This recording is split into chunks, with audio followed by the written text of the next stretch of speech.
Originating in France, parkour is a physical discipline with a philosophical foundation.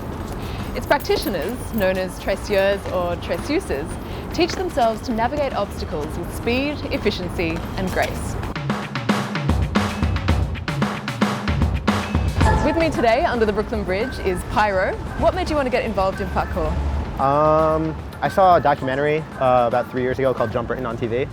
I thought it looked really awesome and it looked really cool and it looked like a lot of fun. The next day I was on the internet and I Googled it and I found a bunch of websites.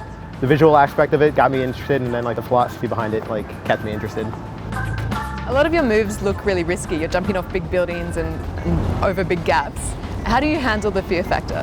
When you first start, we really advise to start slow and work at your own pace. A lot of the guys that you see on internet videos and stuff doing the huge roof gaps, they've been training for over 20 years. So it's really just building up to when you're ready and pushing yourself mentally. Can you describe some of the basic movements? The most basic movements would probably be landings, vaults, rolls, and QM, which stands for quadrupedal movement. Landing and rolls is extremely important. It's how to absorb impact when you're doing any type of jumps or anything like that. Pyro's about to teach me an underbar move. Take it away. All right, this is a really simple move. It doesn't involve too much strength or anything like that. The idea is to basically go through a gap, usually between railings or something like that. So all you're gonna do, it's really simple. You're gonna have one hand that's grabbing the bar almost in an undergrip. You're gonna cross your hand over in an overgrip. And you're just gonna kind of twist through and sit on the bar and then slide your legs through. Okay, so one hand like this? One hand like that. One hand like that? One hand like that, and then just kind of twist through. That's it. Let's try it faster. Okay. Awesome. You're a traceuse. Parkour's been called a lot of things, an art, a sport, discipline, a lifestyle. What is it to you? I'd have to say lifestyle. It's pretty much taken over my life over the past 3 years. Most of the money goes to traveling and food while I'm out training. Shoes, sweatpants, whatever.